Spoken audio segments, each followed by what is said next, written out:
Joining me right now is Tennessee Congressman, House Oversight Committee member, and House Foreign Affairs Committee member Tim Burchett. Congressman, thanks very much for being here. What should the response be to Iran, given all of these attacks on U.S. bases in the Middle East? Well, first of all, I hate to be so blunt, but we should stop kissing their butt. You know, we released billions of dollars to them allegedly in aid.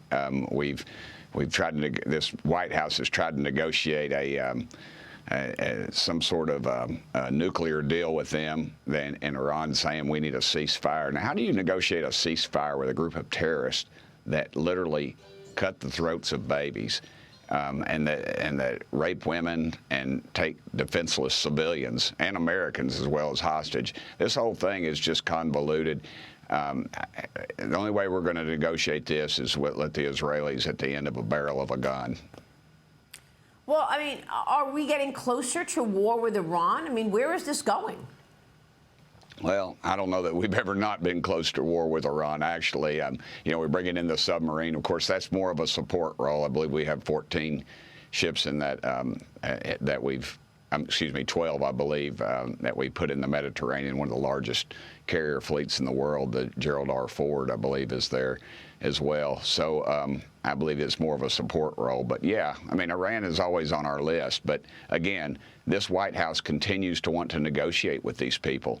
And you economically, you cut them off. We don't need to put any boots on the ground. We can economically cut them off. If we would start generating oil in this country more, if we would release the pipelines and all the permits that this White House seems to always, they're always saying, well, we're permitting wells. Well, they're not permitting the pipelines that flow the oil. And now OPEC's raising their prices, and as you well know, the ships are coming over here to pick up oil in this country, and we need to unleash America's fury in our economic in the economic department, and I believe that would do more than anything else. Yeah, that's a good point, because we need to have confidence that the economy is stabilizing. We're now just 10 days away from a potential government shutdown. Sources are telling Fox News that House Republicans are aiming to bring that short-term government spending bill up for a vote by the end of the week. With that vote possibly happening on Thursday, Congressman, what can you tell us? I know Speaker Johnson said that he would be okay with a continuing resolution to take us to January 15th or so. What are the plans? Well, I'm not a big fan of those continued resolutions. You know, Marie, I've never voted for one in the past.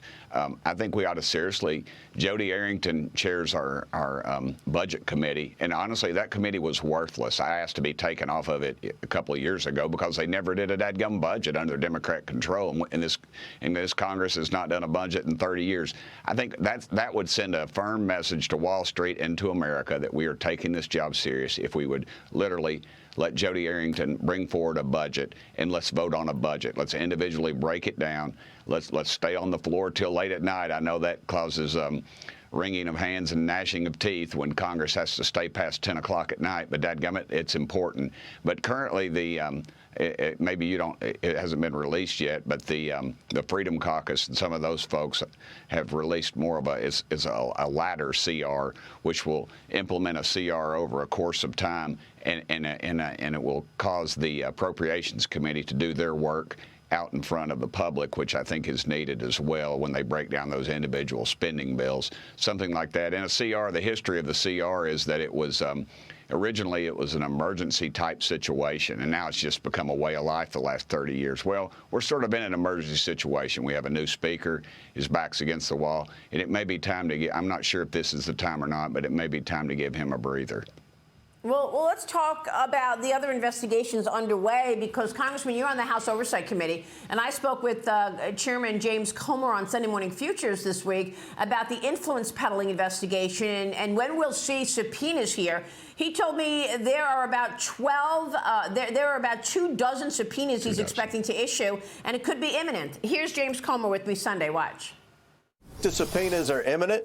I think this is going to be a big week. There are also a lot of other documents that I think are about to be released this week pertaining to loans and different things that the Bidens have been engaged in that make no sense, that are completely counter to what Joe Biden has said publicly. I don't think the average person can imagine how many different checking accounts the president's son had, and considering he didn't have a legitimate business, that in itself is an enormous red flag. So once all those come in, I think you're going to see swift action on Biden's, and I would predict somewhere around 24 subpoenas in the very near future.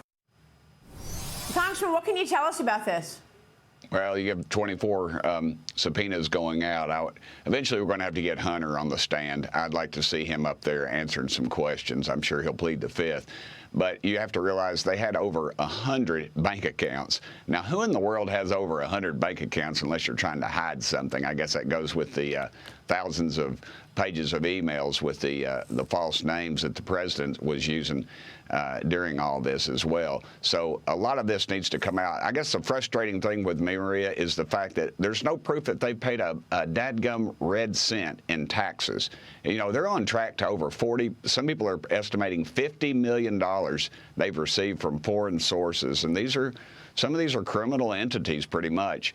And there's no proof that they paid a dime in taxes. You and I, if we sell $500 worth of services or product on eBay, we get a letter from the IRS saying that, you got to pay some dadgum taxes on that. So eventually, I think that's what's going to have to happen, is we're going to have to see some proof of that. But the Justice Department, the shady Justice Department, are they going to do anything with any of this information? That's the problem we're going to have, and that's the frustration that I see, Maria. So are you saying that in addition to influence peddling, potential bribery, the president committed tax fraud or tax evasion as well?